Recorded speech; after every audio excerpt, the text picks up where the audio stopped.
कोई तुमसे कह दे तेरा पति बीमार पड़ा है और तूने अबियाल गंदगी साफ करी है, तेरा पति बीमार पड़ा है तूने अबियाल हॉस्पिटल से आई है और तू दिया लगाने लगी, अभी तू तेरा पति बीमार पड़ा और तू अबियाल भगवान का भजन करने लगी। शंकर कहते हैं मैंने 3 जगह पर स्त्री को पवित्र कर दिया, 3 जगह पर। पहला, जम के बोलो मेरी माताएं, कब?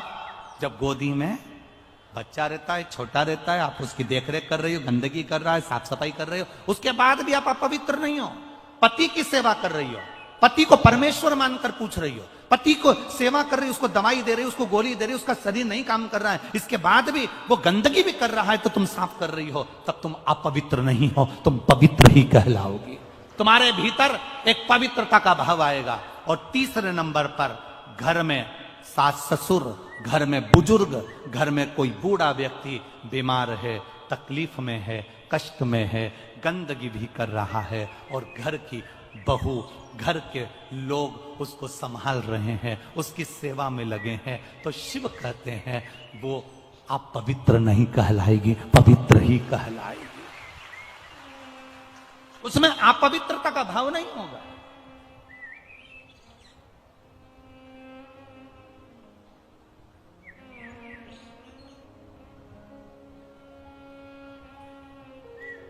अगर आज बहुओं से अगर कथा के माध्यम से कोई कह दे कि तुम्हारे सास ससुर बीमार पड़े और तुमने उनके अभी कपड़े बदले, उनकी गंदगी साफ करी है, जाओ तुम नहा के आओ, उसके बाद तुम यहां पर बैठना, उसके बाद तुम हमारा भजन करना, उसके बाद तुम्हारी हमारी भक्ति करना। अब भगवान की भक्ति से बड़ी सास ससुर की सेवा है कि सास ससुर की सेवा से बड़ी भगवान की भक्ति है? ईमानदारी से बोलना। सबसे बड़ी सेवा जो तुमने अपने बुजुर्गों की कर ली, उस बुजुर्ग की सेवा से बड़ी दुनिया में कोई भक्ति नहीं हो सकती, वो शिव की कृपा है। 3 जगह पर नारी अपवित्र नहीं होती। पहला, उसका बच्चा गंदगी कर दे गोदी में, उसके बच्चे ने अगर गंदगी कर दी गोदी में तो नारी बार बार स्नान करने नहीं जाएगी, क्योंकि बच्चा छोटा है, उसको संभाल रही है, उसको गोदी में लिए, उसको लाड लड़ा रही है, उसको प्रेम कर रही है, उसको स्नेह कर रही है, उसको स्तनपान करा रही है, उसको दूध पिला रही है, उसको भोजन करा रही है। माँ बार बार स्नान नहीं करेगी, वो नारी पवित्र की पवित्र कहलाएगी। वो जब चाहे भगवान का भजन कर सकती है, वो जब चाहे तब शिव की आराधना कर सकती है, वो जब चाहे शंकर को दिया लगा सकती है, वो जब चाहे शिव के स्मरण कर सकती है। दूसरे नंबर पर पति बीमार पड़ा है, पति को शरीर में कष्ट है, पति को तकलीफ है और स्त्री उसकी सेवा में लगी है, हॉस्पिटल में उसकी सेवा कर कर आई है और उसका मन कर रहा है मेरे पति की तबीयत ज्यादा खराब है, सेवा करते करते मंदिर चली गई दिया लगाने के लिए, वो पवित्र ही कहलाएगी, उसमें अपवित्रता का भाव नहीं आएगा। और तीसरे नंबर पर घर में बुजुर्ग, सास ससुर, माता पिता, घर का बड़ा, घर का दादा दादी, घर का बुजुर्ग अगर बीमार पड़ा हुआ है और बहू उनकी सेवा में लगी हुई है और सेवा करते करते भी उसने पूजन नहीं करी, मैं सेवा कर लूं इसके बाद पूजन करूंगी, फिर गई दिया लगाने के लिए भगवान के मंदिर में, तो भगवान उसको अपवित्र नहीं मानता, भगवान उसको पवित्र ही मानता है। उसकी पवित्रता उसके जीवन की रहती है, क्योंकि भगवान की भक्ति, भगवान का भजन, भगवान का कीर्तन, भगवान का स्मरण फल जब देता है जब हम किसी की सेवा का मूल तत्व अपने अंदर उतार लेते हैं कि मैं सेवा कर रही हूं।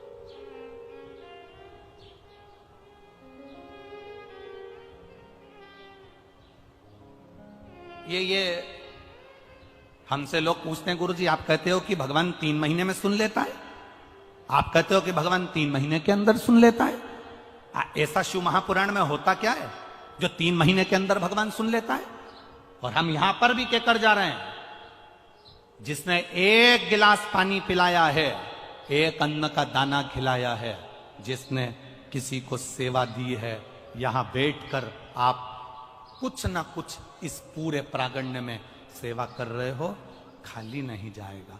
3 महीने का इंतजार करना, तुम्हारा पत्र कहीं ना कहीं कथा में मैनपुरी का पत्र भी वहां पर प्राप्त होगा, लिखा होगा।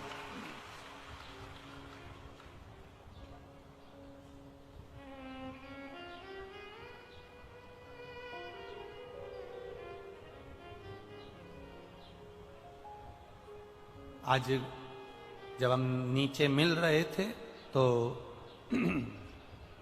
उस समय पर किसी ने 2 पत्र दिए थे, उसमें एक पत्र था कि गुरुजी, बड़े बड़े संत जब कथा करते हैं, बड़ी बड़ी व्यासपीठ जब लगती है, तो उनके यहाँ पर बहुत सारे उनसे करोड़पति, अरबपति, लक्ष्मीपति उनसे बहुत जुड़े हुए रहते हैं, बहुत पैसे वाले उनसे लगे हुए होते हैं।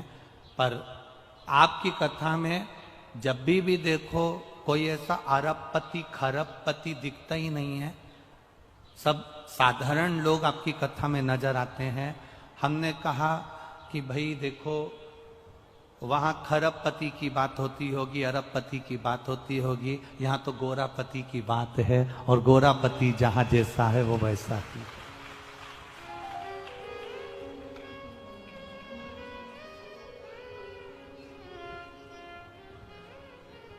एक किसी ने कहा था बहुत पहले कि गुरुजी आप क्या वीआईपी कथा नहीं करते हो क्या? हमने कहा वीआईपी कैसी होती है?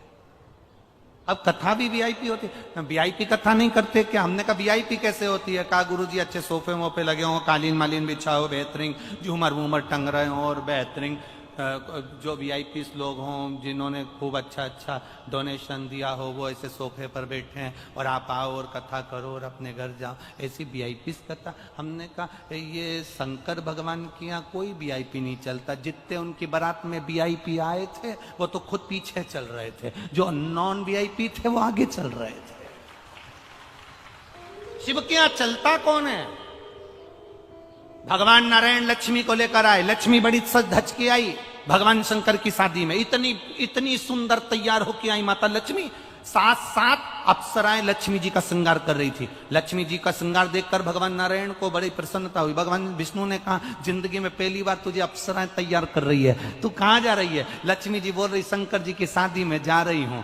भगवान बोले इतनी सज धज के जाएगी तो शंकर भगवान भी भूले में पड़ जाएंगे, इतनी सज धज की जा रही है।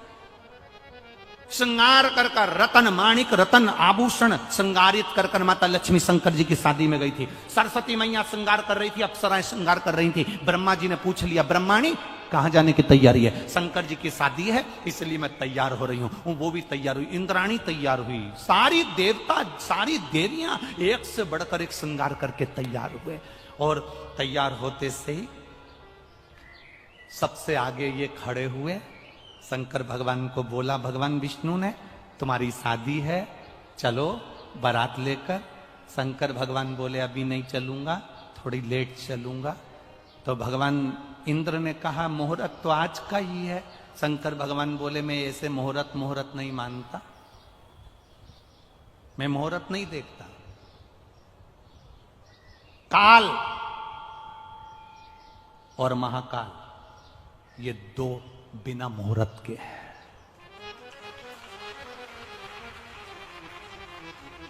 तुम्हारे यहां अगर काल मुहूर्त से आता हो तो बात दूसरी है। जब तुम्हारे मरने का समय आए तो तुम बहू से कह देना देख तो शुभ लाभ चल रहा है कि नहीं चल रहा, अभी नहीं मरूंगी, घड़ी देख कौन सी चल रही है।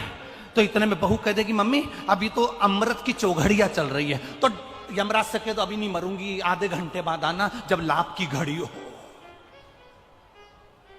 मरने में समय नहीं देखा जाता। आप में से कितने लोग हैं जो समय देख के मरे हों? कोई ऐसा हो किसी ने समय देख के मरा हो, सुबह 9 बजे मरूंगी, जब तक खूब चरूंगी, अभी नहीं मरूं। है कोई? कोई नहीं। काल मुहूर्त नहीं देखता। मरने का समय नहीं होता। जब मरने का कोई समय नहीं है तो महाकाल से मिलने का भी कोई समय नहीं है। जब तुम्हारी मर्जी पड़े तब जाइए। शंकर का ओ घड़ी ये शंकर के मंदिर में तो अब पट हो गए, शंकर के मंदिर में तो अब दरवाजे हो गए। पहले शिव के मंदिर में दरवाजे नहीं होते थे, शंकर के मंदिर में पट नहीं होते थे। शंकर बिना पट का होता था। क्यों? शंकर भगवान कहते थे मैं पिता हूं, मैं घर का बड़ा हूं, घर का बुजुर्ग हूं। इसलिए घर का जो बड़ा होता है, घर का जो बुजुर्ग होता है, घर में जब बट बेटे बड़े हो जाते हैं, बहुएं आ जाती हैं, पोता पोती बड़े हो जाते हैं, तो घर की जो बुजुर्ग माँ होती है ना, वो कमरे में नहीं सोती, हॉल में सोती है। उसको मालूम है मेरे बच्चों को कब मेरी जरूरत पड़ जाए मुझे आवाज लगा देंगे। शंकर के मंदिर में पट नहीं होता, शंकर के मंदिर में दरवाजा नहीं होता, शंकर के मंदिर में कोई द्वार नहीं होता। शंकर के मंदिर तो खुले होते थे, वो तो अब मंदिर में दरवाजे होने लगे, अब मंदिर में पट होने लगे। शंकर भगवान के मंदिर में ना पट है, ना झंझट है, ना कपट है और ना कपाट है। शिव तो ओघड़ी है। कहा मुहूर्त निकल रहा है, चलो। कई लोग हमसे कह देते हैं महाराज जी आप बताओ कौन सी मुहूर्त में दुकान खोलें, आप बताओ कौन से दिन दुकान खोलें, आप बताओ कौन सी चौघड़िया में दुकान खोलें। हम उनसे कहते हैं जिस दिन तुम्हारे दिल से शंकर जी का नाम निकल जाए और शिव जी पर भरोसा तुम अगर करना चालू कर दो, किसी भी दिन दुकान खोल लेना, एक नंबर चलेगी, ये निश्चित है।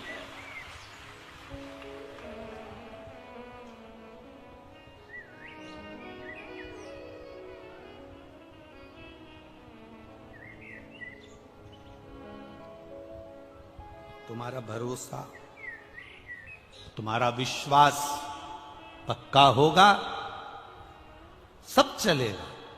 सब लक्ष्मी जी आई हैं, सरस्वती जी आई हैं, ब्रह्माणी आई है, इंद्रदेव, भगवान विष्णु, भगवान ब्रह्मा सब इकट्ठे आए, सब तैयार हो के एकदम पार्लर से जोरदार सब सुन। अब तुम अपने रिश्तेदार के घर शादी में जाओ, इतना तैयार होकर जाओ और तुम्हारे रिश्तेदार के यहाँ शादी में तुमको कोई आगे आगे नहीं करे और तुम्हें कोई पूछे नहीं, तो तुम्हें कैसा लगेगा? इतनी सज धज की आई, बेड़ी बांधी, यहाँ मोती, यहाँ फूल, यहाँ गजरा, बिंदी को यहाँ से चमक वाली टीकी यहाँ चिपका के आई, यहाँ तक इधर से नीली करके आई, मुंह में 2 घंटे तक पेंसिल से लाइन खींची, फिर इसके बाद डब्बा भरा और पार्लर गई थी वो, उसने अलग 2 घंटे तक यूं रखा और धागे से ना जाने क्या करती रही। इतनी मेहनत करी तुमने बस शादी के लिए, इतनी मेहनत, और तुम उस शादी में गई और तुम्हें कोई ना पूछे तो, तुम्हें कोई आदर ना करे तो, तुम्हें कोई आगे रखे ही नहीं तो। अब इतनी तैयार होके लक्ष्मी, सरस्वती, इंद्राणी ने, ब्रह्माणी साहब गई और मैं पहुंच गई, और इतने में लक्ष्मी जी ने भगवान विष्णु से कहा प्रभु से बोलो बारात जल्दी निकालो। क्यों? दिल के अरमा आंसुओं में बह रहे हैं।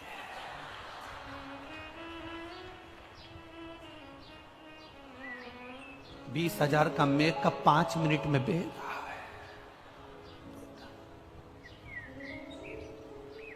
कई तो मेकअप करती करती भी यूं करती थी।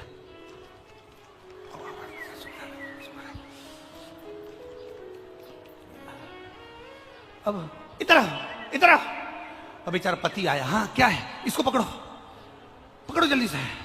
अब पति ने बेचारा यूं कर रहा और ये लगी अपनी,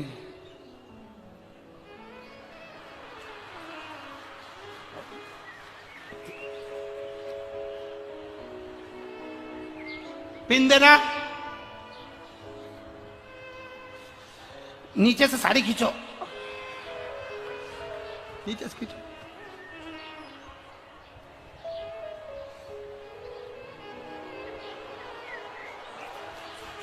और खींचो, और थोड़ी सी और खींचो। अब पति बोला ये क्या करूं, फेंक दो मेरे ऊपर, क्या करूं, नीचे रख दो। कैसी लग रही? अब पति बोला ऐसी लग रही जैसे हरी घास में भैंस चर रही है। अब बोले सो कहा बोले तो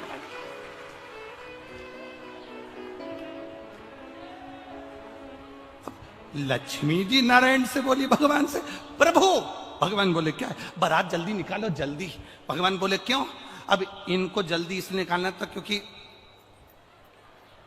दिल के अरमा आंसुओं में बह रहा है, इतना महंगा मेकअप 5 मिनट में बह रहा है। अब एसी के कमरे से नीचे पृथ्वी पर आए हो, भूलोक में आए हो, ब्रह्मांड में आए हो, तो यहाँ तो सब चीज रहती, तो तुम जल्दी जल्दी प्लीज शंकर जी से कहा, प्रभु बारात। शंकर भगवान बोले अभी हम नहीं निकलेंगे। तो मुहूर्त तो आज का है। शिव जी बोले हमें मुहूर्त से कोई मतलब नहीं, जिस दिन हमारा पाउडर का डब्बा आएगा तभी हम जाएंगे।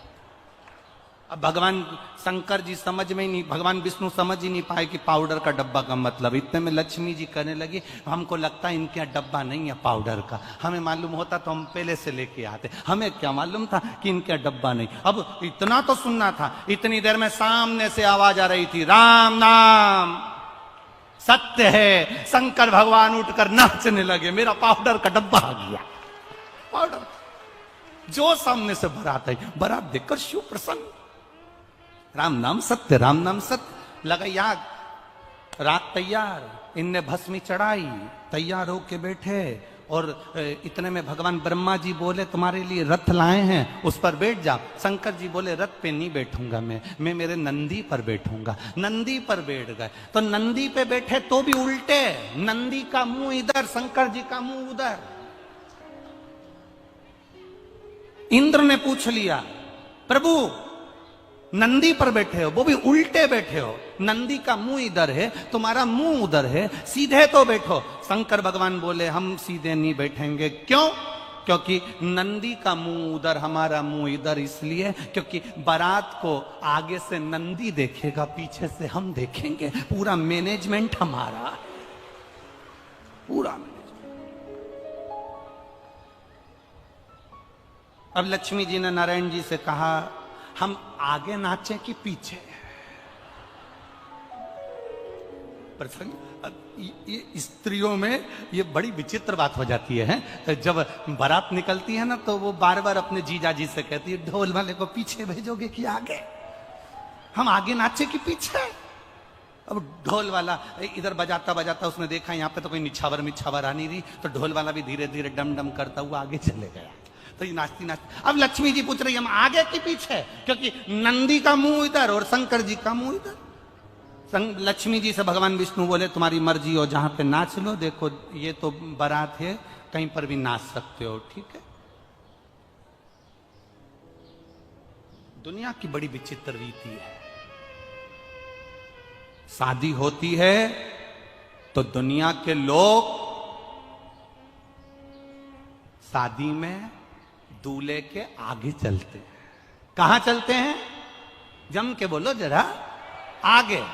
दुनिया की रीति बड़ी विचित्र है। शादी होती है तो पूरे रिश्तेदार आगे चलते हैं, और जब कोई मर जाता है तो सारे रिश्तेदार पीछे चलते हैं। इससे यह मालूम पड़ता है कि तुम्हारे सुख के समय पर, तुम्हारी खुशी के समय पर, तुम्हारे धन दौलत के समय पर सारे रिश्तेदार आगे रहेंगे, और जैसे ही तुम्हारी दुख की घड़ी आई, कर्जे में लदालुम हुए, सारे रिश्तेदार पीछे चले, सब पीछे। अब शिव जी आगे। अब इतने में ब्रह्मा जी ने भगवान शंकर जी से कहा प्रभु जी आपकी बारात चल रही है, थोड़ा आपसे निवेदन है। शंकर भगवान बोले बोलो क्या बात है? तुम पूरे तन पे तुम्हारे भस्म रमी है, नग्न बेशधारी हो, कुछ नहीं थोड़ी सी नीचे से कुछ लपेट लेते तो अच्छा लगता। शंकर भगवान बोले रुको अभी हम आते हैं, और शंकर जी अंदर गए और जो नीचे का आसन था वही लपेट लिया। अब आसन में कोई बद्दी मद्दी तो थी नहीं, तो वो बंधे कैसे? तो उनके गले का जो सांप था उसको निकाल के उससे कह दिया तू यहाँ लपेट जा, और उसको लपेट दिया और नंदी पे बैठ गए। अब इनको क्या मालूम था भोलेनाथ जी को कि आगे जो बारात चली तो उसमें ब्रह्मा जी ने सहनाई वालों को आगे लगा दिया और उन्हें पुंगी बजाना चालू कर। अब जैसे ही उन्हें पुंगी बजाना चालू करी तो जो नीचे बंधा था वो भी धीरे धीरे बलबला। अब जैसे ही तैयार हुआ तो आसन फिर से खुल गया। आसन खुलते से ही ब्रह्माणी ने ब्रह्मा जी से कहा दूल्हे से तो कह दो कुछ पहन ले। ब्रह्मा जी फिर नाचते नाचते गए, प्रभु आसन खुल गया तुम्हारा। शंकर भगवान ने कहा तेरे को काटा नीचे बंधे रहे, खुला क्यों?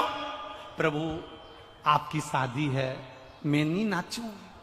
शंकर भगवान बोले हमारी शादी में केवल हम नाचेंगे, बाकी का कोई नहीं नाचेगा। चुप बंधा, शिव जी की बारात चली।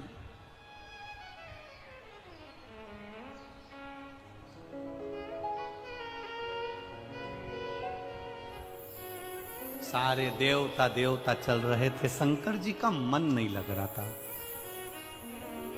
दूल्हे का मन जब तक नहीं लगता जब तक उसके बेस्ट फ्रेंड नहीं आ जाए। भले कितने भी बेकार हो पर उनके बिना बारात अच्छी नहीं लगती है। दोस्त कितने भी बेकार हो पर उनके बिना बारात अच्छी नहीं लगती। दोस्त दोस्त होते। अब शिव जी के तो गणों के बिना मन नहीं लग रहा, क्योंकि ब्रह्मा ब्रह्मलोक में, भगवान विष्णु वैकुंठ लोक में, इंद्र इंद्रलोक में, मेरे तो इनसे ही रिश्ता नाता है। भले ये कैसे भी हैं, घर के लोग भी समझा के ले जाते, तेरे एक भी दोस्तों को मत बुलाना, सब नंबर बन के पियक्कड़ है। अगर एक भी आ गया ना तो सोच लेना तू हो। इतने में वो मना भी कर देता, पापा कसम खा के कहता हूं एक भी नहीं आएगा। और दोस्तों ने घेर लिया चौराहे पे, मैनपुरी के मेन चौराहे पे, तेरी शादी है, अपनी क्या लाइन है बता। तो कह दिया बारात में मैं यहां से अकेला जाऊंगा और तुम तो पहुंच जाना। फिर तेरे पापा कुछ कहेंगे तो, अरे तुमसे कौन क्या कहेगा, तुम सुनो किसी की, तुम सुनो, तुम तो बस पहुंच जाओ। अब जे सब इकट्ठे होके, सारे रुद्रगण एक जगह इकट्ठे होके इंतजार कर रहे थे, शंकर जी हमको बुलाएंगे, शंकर जी हमको बुलाएंगे। शंकर जी तो बारात में भूल गए तो इतने में से एक डाकनी गई। और डाकनी कैसी थी, होठों पे तो काजल लगा था, लाल बिंदी और दांत इतने लंबे लंबे, सफेद कलर के दांत, काले कलर के होठ और बिंदी लाल, बाल खुले। ये भी सच की आई थी पार्लर से, ये भी सच की। और मुंह पे पल्लू डालकर इतना सारा जो आई, सबसे पहले लक्ष्मी जी से ही टकराई। और लक्ष्मी जी ने इससे पूछा, तुम इतनी अच्छी साड़ी पहनी है, तुम कौन हो? मृत्यु लोक की कोई अप्सरा हो? अंदर से डाकनी ने मन में सोचा, अभी तूने मुझे देखा नहीं है, जिस दिन मेरी ओरिजिनलिटी देख लेगी तू कहीं की नहीं रहेगी, अभी तूने देखा नहीं। मुंह ढका था, देख पाई नहीं। लक्ष्मी जी ने कह दिया, एक बार मैं तुम्हारा चेहरा देखना चाहती हूं। हम देवलोक की हैं, लक्ष्मी हैं, देवलोक में तो इतनी सुंदर सुंदर अप्सराएं होती हैं, पृथ्वी की अप्सरा को मुझे देखना है। इतने में डाकनी बोली, मैं अपना चेहरा नहीं दिखाऊंगी। डाकनी ने पल्लू पकड़ के रखा और लक्ष्मी जी के दिखा कि नहीं दिखा। भगवान नारायण ने कहा, लक्ष्मी क्या बात है, क्यों बहसबाजी कर रही हो? ये देवलोक की अप्सरा से ज्यादा सुंदर है पृथ्वी की अप्सरा, इसलिए इनका चेहरा देखना है। भगवान विष्णु ने ध्यान लगाकर देखा तो लक्ष्मी जी से कहा, मत देखना, तू किसी को देखने के लायक नहीं बचेगी, बिल्कुल मत देख। अब तो लक्ष्मी जी को अंदर से ईर्ष्या होने लगी, तुम्हें कैसे मालूम कि ये बहुत सुंदर है? अब तो देख के रहूंगी, जा। ये माताओं की थोड़ी सी आदत रहती है, ये कुछ माताएं ऐसी होती है जो बिल्कुल विपरीत चलती है, एकदम विपरीत। एक पति की पत्नी एकदम उल्टी चलती है। पति उससे कहे कि आलू की सब्जी बना दे, ये बैंगन की बना दे। पति इससे कहे दाल बना दे या कड़ी बना दे, बिल्कुल उल्टी। बहुत दुखी था बेचारा पति। गुरुजी के पास गया, गुरुजी मेरी पत्नी बहुत उल्टी चलती है, मैं क्या करूं? गुरुजी बोले, इसको गंगा नहलाने ले जा, ये जाएगी नहीं। गुरुजी ने कहा, तू कहना पूरे गांव के लोग गंगा नहाने जा रहे हैं, अपने पास समय नहीं है दुकान से, इसलिए अपन गंगा नहाने नहीं जाएंगे।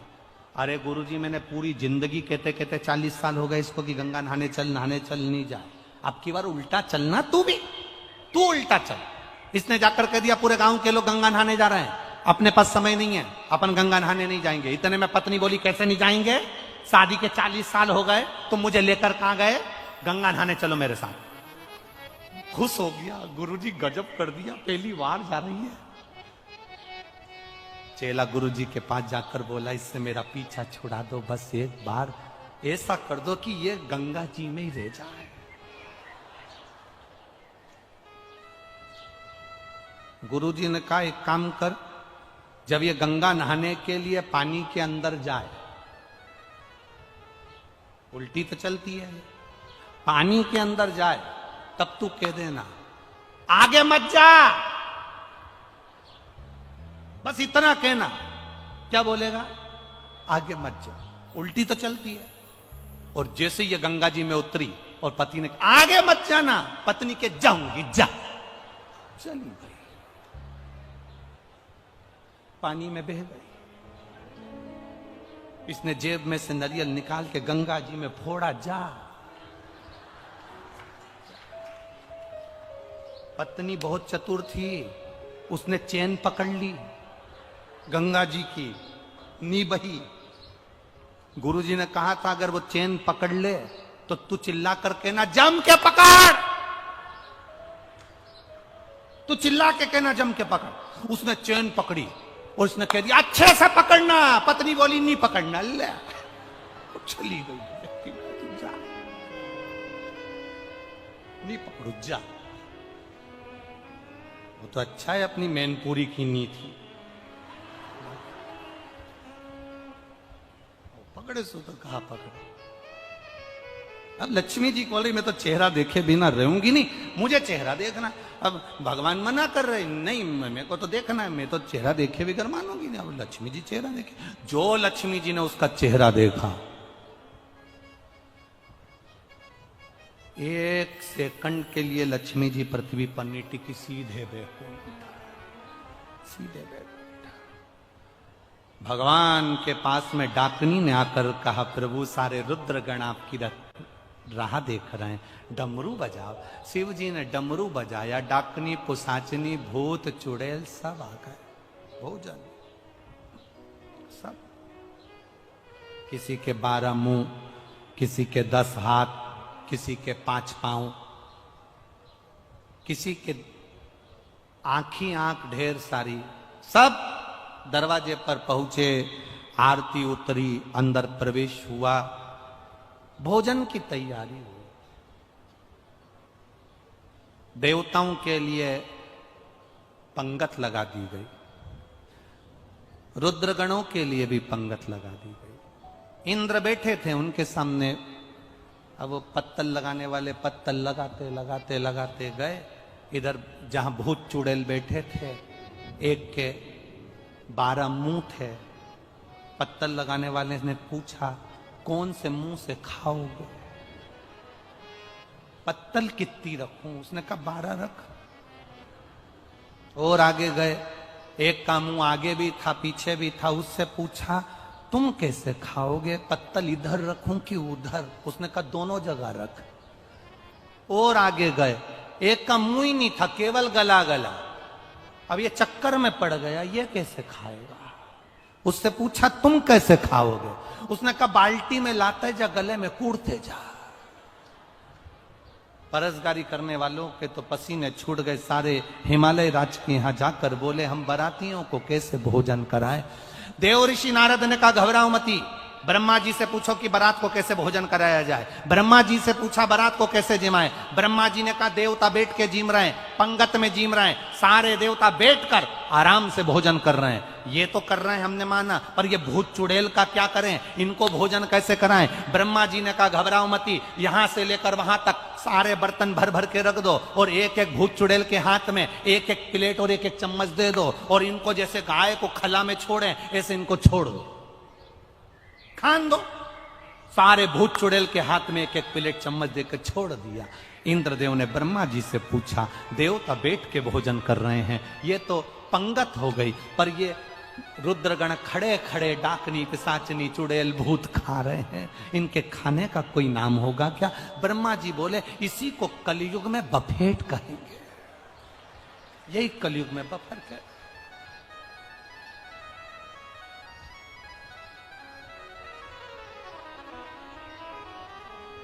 और भयंकर हालत। आप क्या होता है बफेट? अरे बोलो तो जम के होता है। बहुत बुरी हालत होती है उसमें, खाने का कंपटीशन होता है। दुनिया में सबसे ज्यादा भीख मांगने वाले वहीं मिलेंगे आपको। तुम देखना, सबसे ज्यादा भीख मांगते नजर आते हैं जब वो पानी पूरी की जगह पर। क्या बोलते, पानी पूरी कि गोलगप्पा? गोलगप्पा। हैदराबाद में भी गोलगप्पा बोलते हैं। किसी ने हमसे पूछ लिया था इसको गोलगप्पा क्यों कहते हैं? जीव, जानवर, अगर इन पशु पक्षी को, इन जीवन जानवर को अगर भगवान का भजन करना है तो इनको क्या स्नान करना पड़ेगा?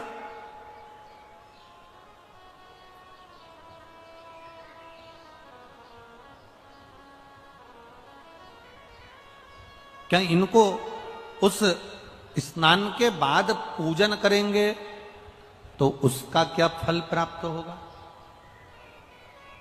कल एक प्रसंग पर अपन रुके थे कि सौभाग्यवती नारी, सुहागिल स्त्री जब सुहागिलें करती हैं, अब यहां पर गौरनी बोलते हैं कि सुहागिल बोलते हैं, जो भी आप लोग बोलते होगे वो अपने ऊपर है, आप लोगों के ऊपर है। तो जब सौभाग्यवती नारी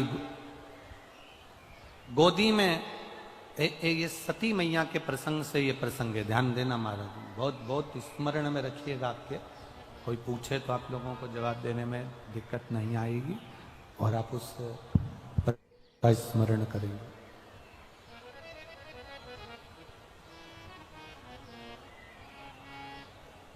सती मैया अग्नि में कूद गई। द्रौपदी के पवित्रता से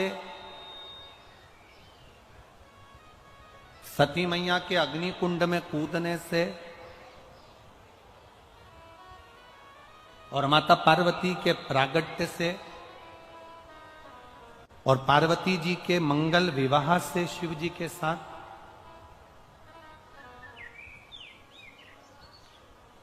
और शिव जी के यहां से जब भगवान शंकर के साथ माता पार्वती जी जब विवाह कर कर आ गई, शादी कर कर जब पहुंच गई, विवाह कर कर जब पहुंची हैं और लक्ष्मी, सरस्वती, गायत्री, इंद्राणी, ये सभी देवियां जब कैलाश धाम पर एकत्रित हुई,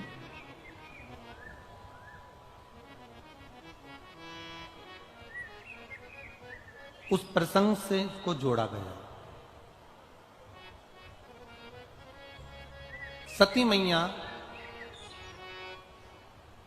क्रोध की अग्नि में यज्ञ कुंड के अंदर जाकर कूद जाती हैं और उनको श्राप लग जाता है कि तुम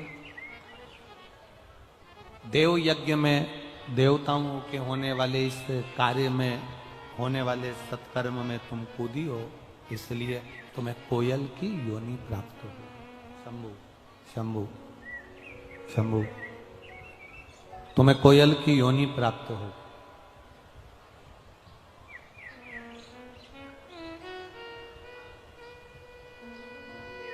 सती मैया ने हाथ जोड़कर देवादिदेव महादेव से प्रार्थना की,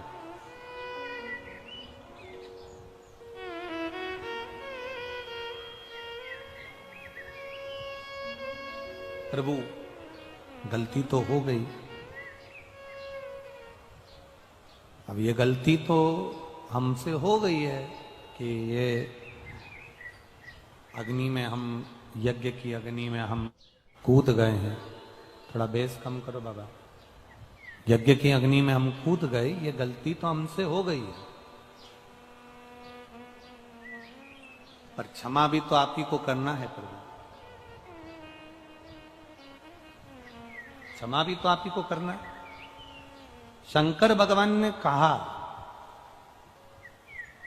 तुम कोयल के रूप में जन्म लेने के बाद में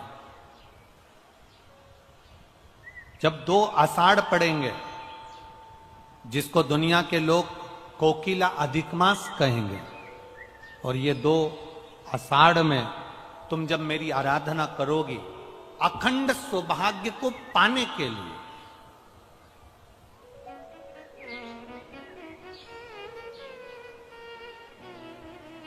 अखंड सौभाग्य को पाने के लिए जब तुम मेरी आराधना करोगी, तब तुम पुनः हिमालय राज की बेटी बनोगी, और हिमालय राज की बेटी बनकर, हिमालय राज की पुत्री बनकर, बेटी बनकर तुम मेरी आराधना कर कर, मेरा तप कर कर, मेरी साधना कर कर, मेरी तप साधना में लग कर तुम मुझे पुनः प्राप्त करो,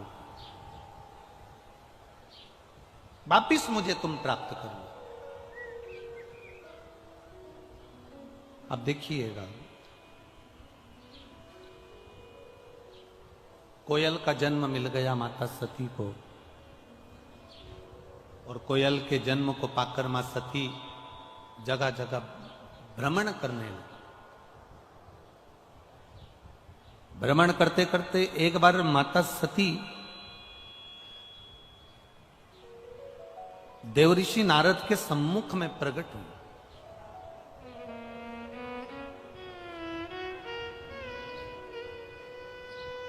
और देवऋषि नारद ने जब माता सती को देखा तो माता सती से कहा, सती, मां को नमन कर कर कहा कि एक छोटी सी गलती सती माता तुमने कर ली। एक तो अपने पति के सामने जाकर झूठ बोल दी, दूसरा सीता जी बनकर राम जी की परीक्षा ले ली, तीसरा अपने पिता के घर में यज्ञ में तुम बिना बुलाए चली गई, और चौथा जो गलती तुमने करी है वो गलती सबसे प्रबल गलती ये करी कि उस यज्ञ की अग्नि में, यज्ञ के कुंड में तुम कूद कर अपने प्राणों को त्याग दिया। उस यज्ञ की अग्नि में तुमने अपने प्राणों को त्याग दिया, उस यज्ञ की अग्नि में तुम अपने प्राणों को छोड़ दिया। अब थोड़ा सा ध्यान लगाना, ये जितनी माताएं बैठी हैं, जितने भाई बैठे हैं, जितने लोग आस्था चैनल पर कथा सुन रहे हैं, जितने फेसबुक यूट्यूब पर कथा सुन रहे हैं, जरा ध्यान लगाकर कथा का स्मरण करना। सती मैया के जन्म से पहले, पार्वती जी के जन्म से पहले जितने जितने जन्म माता पार्वती के हुए हैं, उमा बनकर, कात्यायनी बनकर, चंद्रघंटा बनकर, कुष्मांडा बनकर, स्कंदा बनकर, कात्यायनी बनकर, गौरी बनकर, उमा बनकर, ये सब माता पार्वती जी के जन्म के पहले के सारे जन्म माता पार्वती के हैं, जितने भी हैं, उमा, कात्यायनी, चंद्रघंटा, गौरी, महागौरी, स्कंदा, कात्यायनी, ये जितने जितने माता के अवतार हैं, ये सब पार्वती जी के जन्म के पहले के।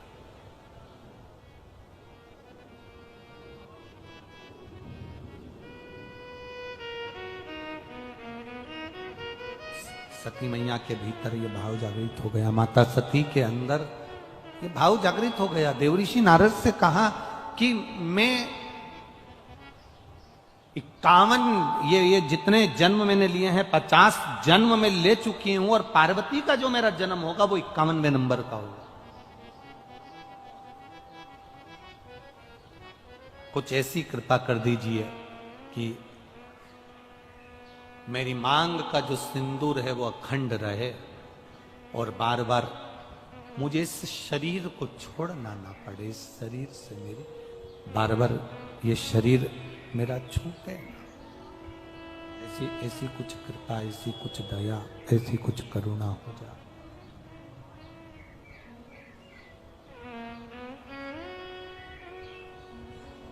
कहा देवऋषि नारद तुरंत वर्णन कर दिए, मां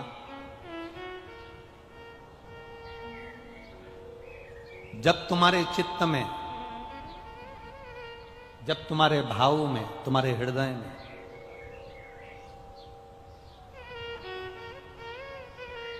तुम्हारी चित्तवृत्ति में, तुम्हारे हृदय में, तुम्हारे भावों में जिस समय पर तुम कोयल बनकर भी एक अन्न के दाने को अगर उठा लोगी, और वो अन्न का दाना तुमने जो उठाया है, अगर वो 2 भाग वाला है, वो अन्न के दाने में अगर 2 भाग हैं जिसको तुमने उठाया, और वो अन्न का दाना भूलवश भी अगर किसी सौभाग्यवती नारी की गोद में अगर पड़ जाता है, तो मां तेरा वो अखंड सौभाग्य भी रहेगा, और तुझे जिंदगी में दूसरी बार फिर बदलकर जन्म नहीं लेना पड़ेगा। एक ही अखंडता में चल रहा है, एक अखंडता के साथ।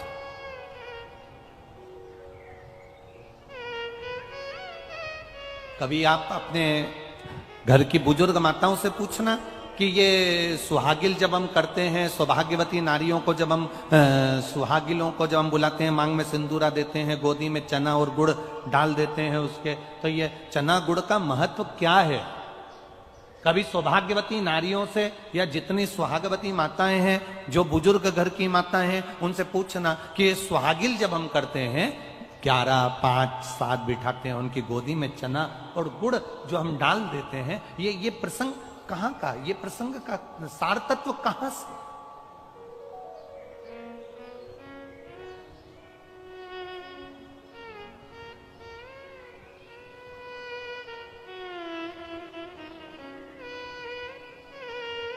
दुनिया में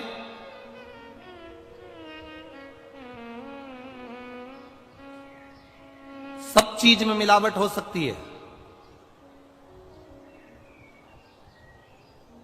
ऐसी कोई चीज नहीं जिसमें मिलावट नहीं हो।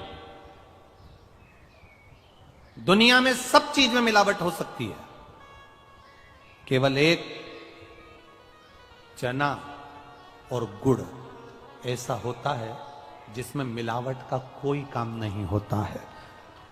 गुड़ के अंदर खार हटाने के लिए, कालापन हटाने के लिए थोड़ा बहुत उसमें कुछ डाल सकते हैं, पर रहेगा वो गुड़ गन्ने का रस ही। गुड़ को साफ किया जा सकता है, गुड़ का पाउडर बनाया जा सकता है, गुड़ का पाउडर का डब्बा बनाया जा सकता है, गुड़ की बड़ी ढेली बनाई जा सकती है, गुड़ की छोटी ढेली बनाई जा सकती है, गुड़ की और छोटी ढेली, पर रहेगा वो गुड़ ही। उसमें मिलावट सफाई के लिए कर सकते हो, पैकिंग के लिए कर सकते हो, सुंदर दिखने के लिए कर सकते हो, अच्छा बनाने के लिए कर सकते हो, आप उसकी पैकिंग या अच्छा बनाने के लिए उसको कर सकते हो, पर रहेगा वो गुड़ ही।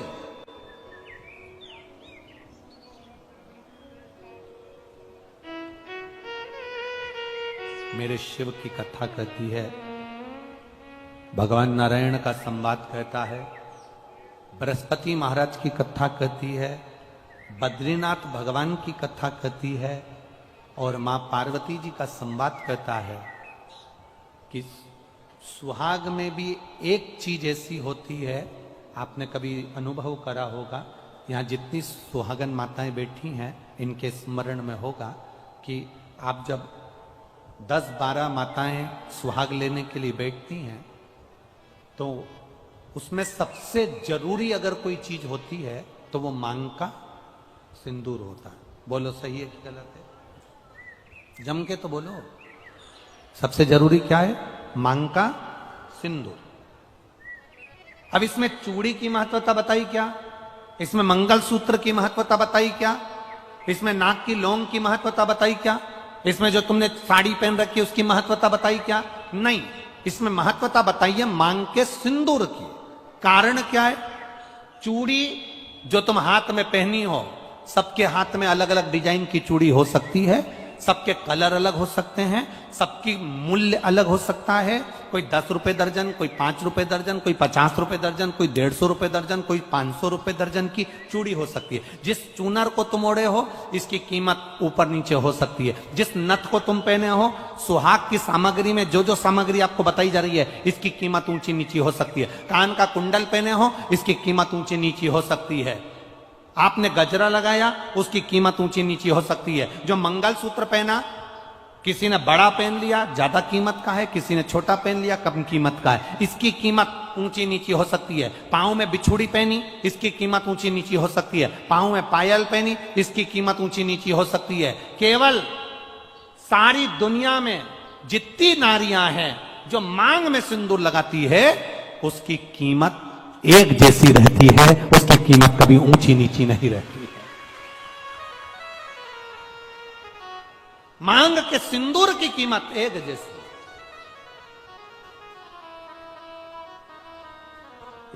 इसलिए जितनी बैठती हैं, जितनी भी माताएं वहां पर जब तेज बोलने लगते तुम स्लो कर देते हो बाबू।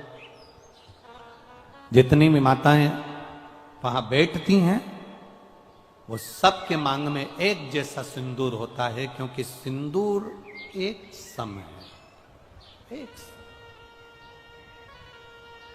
16 श्रृंगार में से बाकी के श्रृंगार की कीमत ऊंची नीची हो सकती है, पर मांग के सिंदूर की कीमत एक जैसी। अखंडता, अखंडता।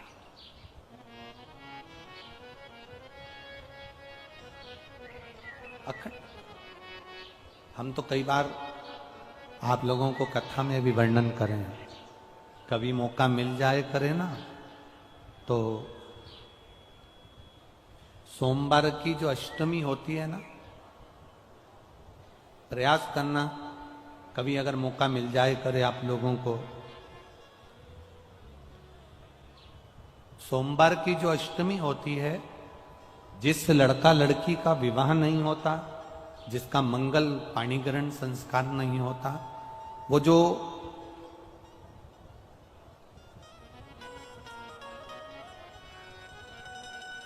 ये अशोक सुंदरी वाली जो जगह होती है, ये शिवलिंग है, ये जलाधारी है। यहां से जो चरण है, इसमें राइट में गणेश जी, लेफ्ट में कार्तिकेय जी, बीच में एक मोटी सी लाइन होती है जो अशोक सुंदरी का स्थान होती है। शिवलिंग के ऊपर जो जलाधारी बंदी होती है, वो जलाधारी में से जो बूंद बूंद पानी शिवजी पर गिरता है, वो शंकर भगवान की 5 बेटियां जया, विषहरा, शामली बारी, दौतली और देव, ये ऊपर से एक एक बूंद पानी शिवलिंग पर गिरा रही होती। कभी मौका लगे और आपको लगे कि विवाह नहीं हो रहा है बच्चों का, तो उस समय पर ये 3 पत्ती की जो बेलपत्र लेते हैं, बीच की पत्ती में कंकु रोली या लाल चंदन, और 2 पत्ती में पीला चंदन, अक्षत का 1 दाना ऊपर वाली पत्ती में जिस पर आपने लाल चंदन लगाया है या रौली लगाई है, और 3-3 अक्षत के दाने इन दोनों पत्ती में। अपना स्मरण कर कर भगवान देवाधिदेव महादेव के सम्मुख में जो अशोक सुंदरी का स्थान है, सोमवार की अष्टमी के दिन इस बेलपत्र को, डंडी का जो भाग है वो जहां से पानी बहकर जाता है, उस ओर करते हुए इस बेलपत्र को अशोक सुंदरी वाली जगह पर समर्पित कर देना चाहिए, और अपने हाथ का स्पर्श कर कर बाबा देवाधिदेव महादेव से प्रार्थना कर कर सोमवार की अष्टमी के दिन जो आ जाता है, बाबा देवाधिदेव महादेव उसका मंगल विवाह शीघ्र ही करा देता। यह अशोक सुंदरी का स्थान, यह अशोक सुंदरी की जगह जो है ना, स्थान जो है, ये कोई साधारण नहीं। और हम फिर कहेंगे, अगर सौभाग्यवती नारियों को हम तो स्मरण में उनके लाना चाहेंगे कि प्रयास करा करो,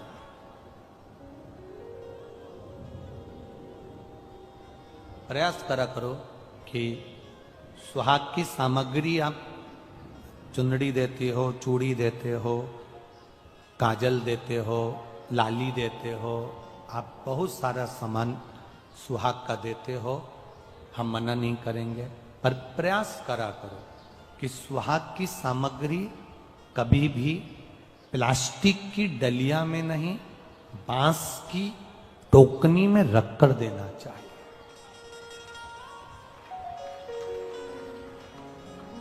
दो चीजें अपने जीवन में उतार कर रखिएगा, 2 जगह पर बांस का प्रयोग अवश्य करिए।